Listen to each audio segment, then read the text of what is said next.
నమస్కారం. కథను వినబోయే శ్రోతలకు చందమామ కథలు బై ఆర్కే స్వాగతం. ప్రస్తుతం చెప్పబోయే కథలలో మొదటి కథ 5 రొట్టెలు. ఒకనాడు సోమయ్య, కామయ్య అనే ఇద్దరు బాటసారులు దూర ప్రయాణం చేస్తూ ఒక ఊళ్ళో పేదాసి పెద్దమ్మ ఇంట కలుసుకున్నారు. మర్నాడు ఉదయం వారు బయలుదేరేటప్పుడు పేదాసి పెద్దమ్మ వారికి దిబ్బ రొట్టెలు మూటలు కట్టి ఇచ్చింది. సోమయ్య కొంచెం ఉదార బుద్ధి కలవాడు, కామయ్య కాస్త పిసిని కొట్టు. అందుచేత పేదరాశి పెద్దమ్మ సోమయ్య మూటలో 3 రొట్టెలు పెట్టి కామయ్య మూటలో 2 ఉంచింది. కొంత దూరం పాటు ఇద్దరి దారులు ఒకటే కావటం వల్ల సోమయ్య, కామయ్య కలిసే బయలుదేరి మిట్ట మధ్యాహ్నం వేళకి ఒక చెరువు గట్టున చెట్టు నీడను చేరుకున్నారు. వాళ్ళు చెరువులో కాళ్ళు చేతులు కడుక్కుని చెట్టు నీడలో కూర్చుని రొట్టెలు తినడానికి మూటలు విప్పేసరికి సోమయ్య మూటలో 3 రొట్టెలు, కామయ్య మూటలో 2 రొట్టెలు కనిపించాయి.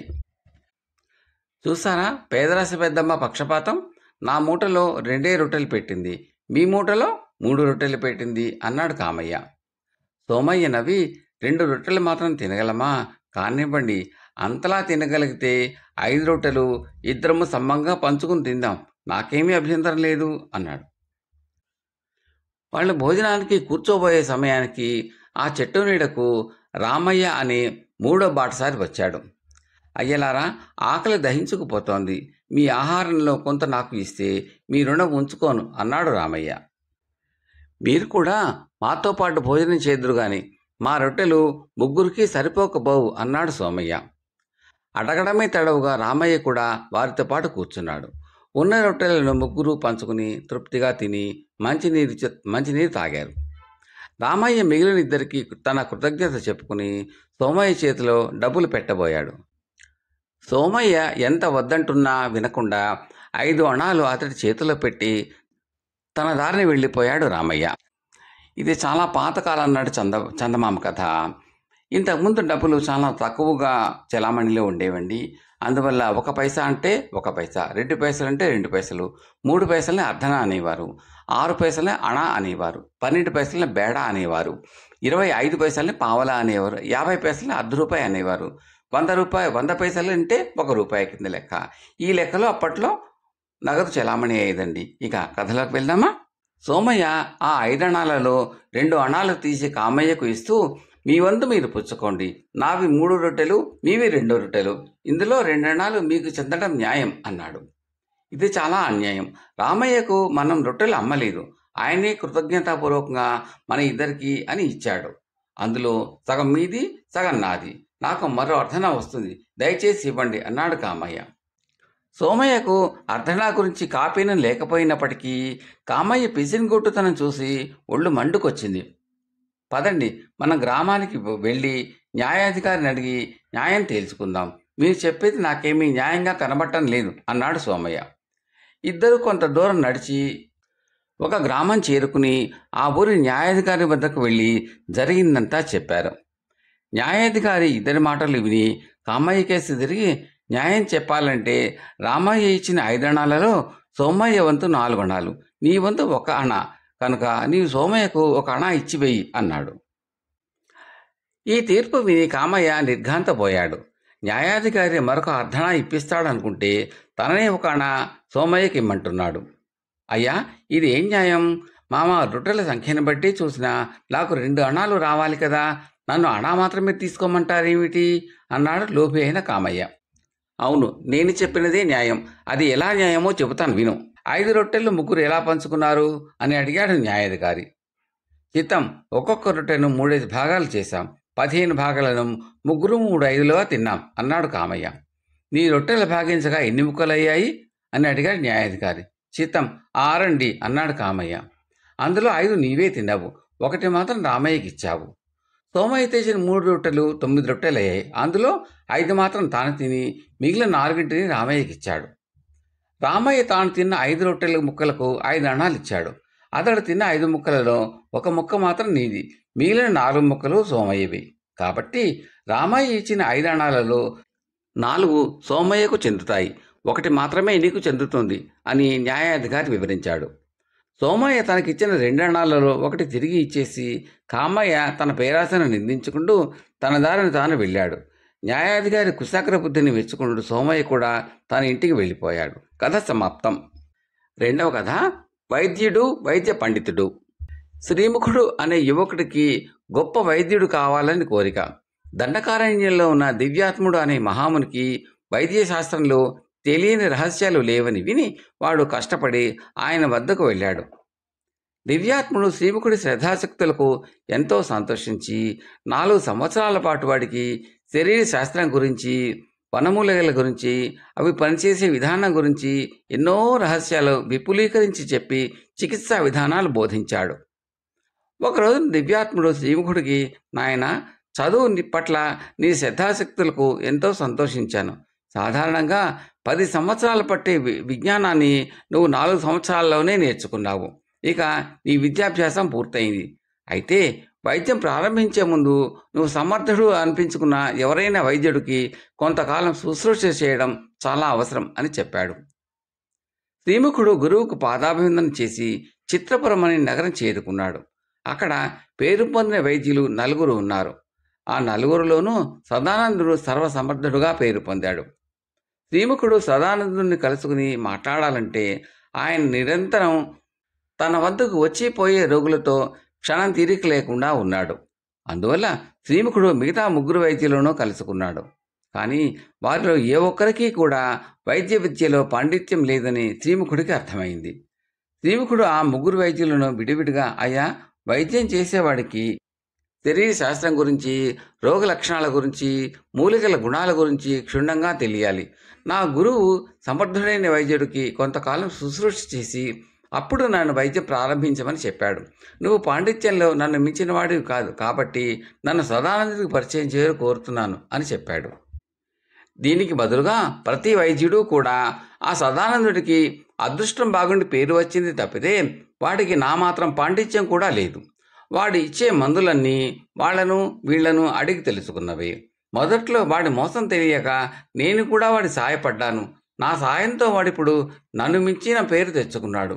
ఇప్పుడు కూడా వాడు సంపాదన లేని కొందరు పేద వైద్యుల సాయం తీసుకుని రోగులకు మందులు ఇచ్చి పేరు తెచ్చుకుంటున్నాడు అని చెప్పాడు. శ్రీముఖుడికి ఇది నమ్మబుద్ధి కాలేదు. కొద్ది రోజుల పాటు వాడు సదానందుడి ఇంటిపై నిఘా వేసి మిగతా వైద్యుల మాటల్లో నిజం ఉండి ఉండవచ్చు అని అనుమానించాడు. ఆ విషయం తెలుసుకునేటందుకు వాడు తను ఒక రోగిలాగా సదానందుడి వద్దకు వెళ్ళాడు. వెళ్ళి వైద్యశాస్త్రంలో మహాపండితులైన వారికి తప్ప తెలియని రోగ లక్షణాలు చెప్పాడు. సదానందుడు శ్రీముఖుడిని 4 రోజుల తర్వాత కనిపించమన్నాడు. 4 రోజులు గడిచాక తన వద్దకు వచ్చిన శ్రీముఖుడితో సదానందుడు, నీ జబ్బును తగ్గించడానికి 3 మార్గాలు ఉన్నాయి. ఏ మందులు వాడకుండా నేను చెప్పిన కాయగూరలు మాత్రమే తింటూ పథ్యంగా 1 సంవత్సరం ఉండాలి. ఇది మొదటి మార్గం. రెండవది ఏమిటంటే, నేనిచ్చిన మందులు వేసుకుంటూ 4 మాసాల పాటు పథ్యం చేయాలి. మూడవ మార్గంలో ఈ జబ్బు వారమంటే వారం రోజులు నయం చేయవచ్చు. మొదటి మార్గంలో 1000 వరహాలు, రెండవ మార్గంలో 3000 వరహాలు, మూడవ మార్గంలో 5000 వరహాలు నాకు ఇచ్చుకోవాలి. ఇందులో నీకు ఏది అంగీకారమో చెబితే నీ మీద కొన్ని పరీక్షలు జరిపి వైద్య నిర్ణయం చేయవలసి ఉంటుంది అన్నాడు. అప్పుడు శ్రీముఖుడికి కలిగిన ఆశ్చర్యం అంతా ఇంతా కాదు. వాడు సదానందుడి వంక మెచ్చుకోలుగా చూసి, నువ్వు సామాన్యుడివి కాదు. ఈ జబ్బుకు ఇంతకాలం 2 నయం చేసే మార్గాలు ఉండేవి. నా గురువు దివ్యాత్ముడు 2 మాసాల క్రితమే 3వ మార్గాన్ని పరిశోధించి తెలుసుకున్నాడు. అది నీకు ఎప్పుడో తెలియడం విశేషమే అన్నాడు. సదానందుడు వెంటనే, నువ్వు దివ్యాత్ముడి శిష్యుడు శ్రీముఖుడివేనా? ఈ జబ్బుకు వైద్యం గురించి తెలుసుకుని రమ్మని నేను నా మనిషిని ఆయన వద్దకు పంపాను. ఆయన నీ గురించి కూడా తన సమాధానంలో రాశాడు. అయితే నీకు ఇంతలో ఆ జబ్బు ఎలా వచ్చింది? పైగా ఈ జబ్బుకు వైద్యం తెలిసి కూడా నువ్వు నా వద్దకు ఎందుకు వచ్చావు అని అడిగాడు. శ్రీముఖుడు ఆయనకు తన అనుభవం, ఉద్దేశం చెప్పి, నువ్వు వైద్యశాస్త్రం ఎవరి వద్ద అభ్యసించావు? నగరంలో నీకే ఇంత పేరు రావడానికి కారణమేమిటి? నువ్వు వైద్యానికి అందరికంటే ఎక్కువ డబ్బు తీసుకునేందుకు కారణమేమిటి అని అడిగాడు. అప్పుడు సదానందుడు శ్రీముఖుడికి తన కథ ఇలా చెప్పాడు. సదానందుడు స్వతహాగా వైద్యుడు కాదు. కొన్నేళ్ల క్రితం పొట్టపోసుకోవడం కోసం ఆయన ఒక వైద్యుడి వద్ద మందులను నూరే పనికి కుదిరాడు. వైద్యుడు ఏం చేస్తున్నది శ్రద్ధగా గమనించి రోగుల గురించి, రోగాల గురించి, మందుల గురించి కుతూహలంగా అడిగి తెలుసుకునేవాడు. ఉన్నట్టుండి వైద్యుడు మరణించాడు. వైద్యుడి దూరపు బంధువులు వచ్చి ఆయన ఆస్తి మొత్తం పట్టుకుపోయారు. వైద్యుడి వద్ద చికిత్స పొందుతున్న వారు అందరికీ ఆ చికిత్సా విధానం క్షుణ్ణంగా తెలిసిన సదానందుడు వైద్యం కొనసాగించాడు. అతడి హస్తవాసి మంచిదని, చనిపోయిన వైద్యుడి కంటే ఇతడే బాగా వైద్యం చేస్తున్నాడని పేరు వచ్చింది. కానీ శాస్త్రం తెలియకుండా వైద్యం చేయటం సదానందుడికి ఇష్టం లేదు. అలాగని ఎక్కడికో పోయి వైద్యశాస్త్రం నేర్చుకోనూ లేదు. ఆయన తన భార్యాబిడ్డల్ని పోషించాలంటే ఏదో ఒక మార్గం వెతుక్కోవాలి. అందుకని ఆయన ఆ ఊరు వదిలిపెట్టి చిత్రపురం చేరుకుని తెలిసిన వాళ్లను ఏదైనా పరీక్షించమని అడిగాడు. అలా సదానందుడికి తెలిసిన వాళ్ళల్లో ఒక వైద్యుడు, బాబు, నాకు వైద్యశాస్త్రంలో చాలా గొప్ప రహస్యాలు తెలుసు, కానీ వైద్యుడిగా పేరు తెచ్చుకోలేకపోయాను. అందువల్ల నీకు మందులు నూరే పని కూడా ఇవ్వలేని దౌర్భాగ్య స్థితిలో ఉన్నాను.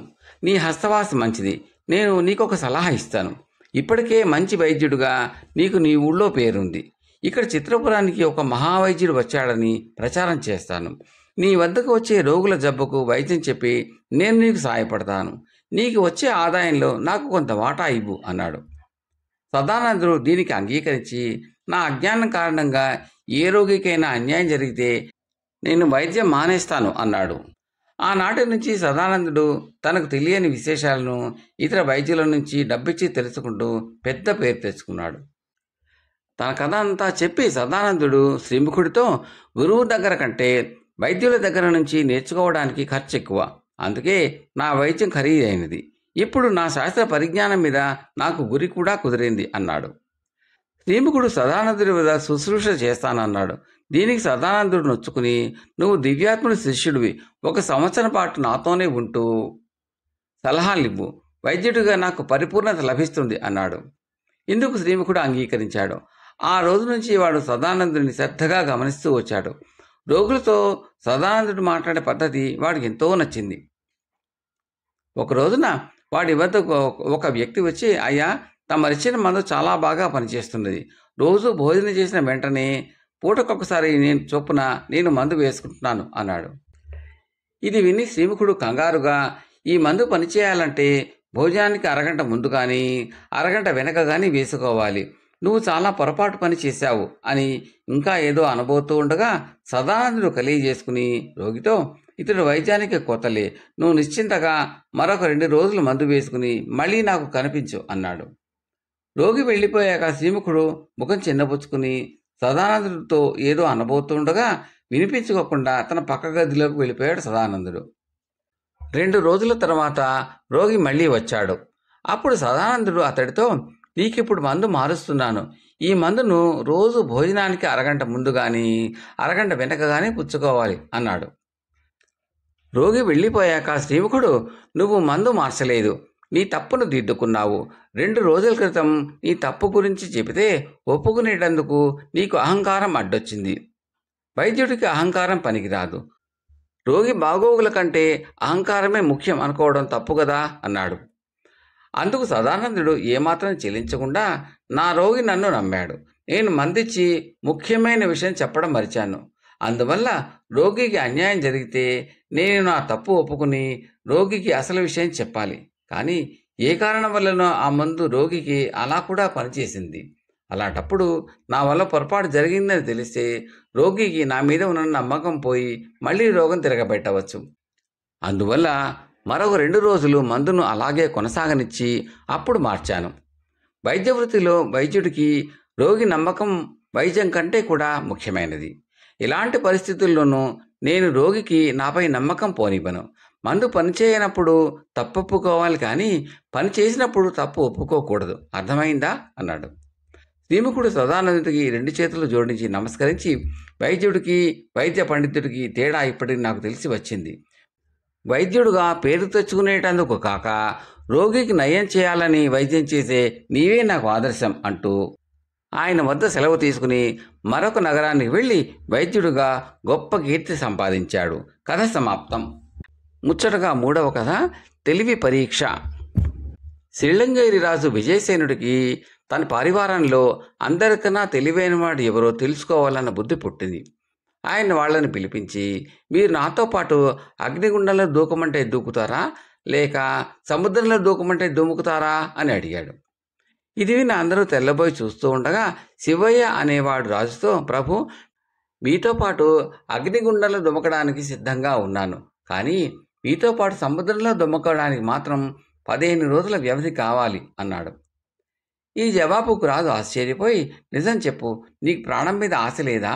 నాతో పాటు అగ్నిగుండంలో దూకడానికి సిద్ధంగా ఉన్న వాడివి సముద్రంలో దుమికేందుకు 15 రోజుల వ్యవధి ఎందుకు అడుగుతున్నావు అని ప్రశ్నించాడు. క్షమించండి ప్రభు, భార్య బిడ్డలు ఉన్నవాణ్ణి, ప్రాణం అంటే గంపెడి ఆశ, అందుకే అలా అన్నాను. మీరు ఎలాగూ అగ్నిగుండంలో దూకి ప్రాణం పోగొట్టుకోరు, అందువల్ల ఆ భయం నాకు లేదు. మీకు ఈత వచ్చు కనుక సముద్రంలో దూకే అవకాశం ఉన్నది, మరి నాకు ఈత రాదాయే, అది నేర్చుకునేటందుకు 15 రోజుల వ్యవధి అడిగాను అన్నాడు శివయ్య. రాజు పెద్దగా నవ్వి శివయ్యను గొప్ప తెలివైనవాడు అంటూ మెచ్చుకున్నాడు. కథ సమాప్తం. 4వ కథ పిచ్చి కుదిరింది. కథలోకి వెళ్ళబోయే ముందు శ్రోతలకు ఒక మనవి, మీకు ఈ కంటెంట్ నచ్చితే లైక్ చేయండి, బంధుమిత్రులు షేర్ చేయండి, సబ్స్క్రైబ్ చేసి గంట సింబల్ కాల్ కూడా నొక్కడం మర్చిపోకండి. మీ సూచనలు సలహాలు కామెంట్లలో తప్పక తెలపండి. చాలామంది చూస్తున్నారు కానీ లైక్ చేయడము కామెంట్లు పెట్టడం చేయటం లేదని దయచేసి చేయండి, అది మాకు ఎంతో ప్రోత్సాహకరంగా ఉంటుందండి. Thank you very much. కథలోకి వెళ్దామా. పిచ్చి కుదిరింది. వీరవరంలోని గోపాలం, గోవిందం ఒకనాడు సాయంత్రం పక్క ఊరి సంతకు బయలుదేరారు. ఇంతలో ఎవరో వాళ్లకు పాల బిందెతో ఎదురొచ్చారు. పాల బిందె చాలా మంచి శకునం, మనకు మంచి జరిగి తీరుతుంది అన్నాడు గోపాలం. అతడికి శకునాలపై నమ్మకం ఎక్కువ. అంతా నీ వెర్రి, జరిగేది ఎలాగూ జరుగుతుంది, ఇలాంటి పిచ్చి నమ్మకాలు వదిలేయి అన్నాడు గోవిందం. వాళ్ళ పక్క ఊరు చేరేసరికి దాని పొలిమేరలో ఒక పెద్ద సభ ప్రారంభం కాబోతున్నది. హిమాలయాల నుంచి వచ్చిన ఒక గొప్ప సాధువు అక్కడ ధర్మోపన్యాసం ఇవ్వబోతున్నాడు. మిత్రులిద్దరూ అది వినేందుకు అక్కడ ఆగారు. కొంతసేపు తర్వాత ఆ సాధువు వచ్చాడు. మూఢనమ్మకాలను నిరసిస్తూ అనర్గళంగా సాగిన ఆయన ఉపన్యాసం అక్కడ చేరిన వాళ్ళందరినీ మంత్రముగ్ధుల్ని చేసింది. శకునాలను, తుమ్ములను నమ్మడం మూర్ఖత్వం అంటూ ఆయన బోధ చేసిన తీరు అద్భుతంగా ఉంది. ఎంతో మేలు చేసే విషయం. సాధువు బోధలను వినగలగడం మన అదృష్టం. ఇక మనలో మూఢనమ్మకాలకు చోటే లేదు అన్నాడు గోవిందం. అవును, చూసావా, నేను ముందే చెప్పలేదు పాలబింది శకునం మంచిదని, అందుకే మనకు మంచి జరిగింది అన్నాడు గోపాలం. కథ సమాప్తం.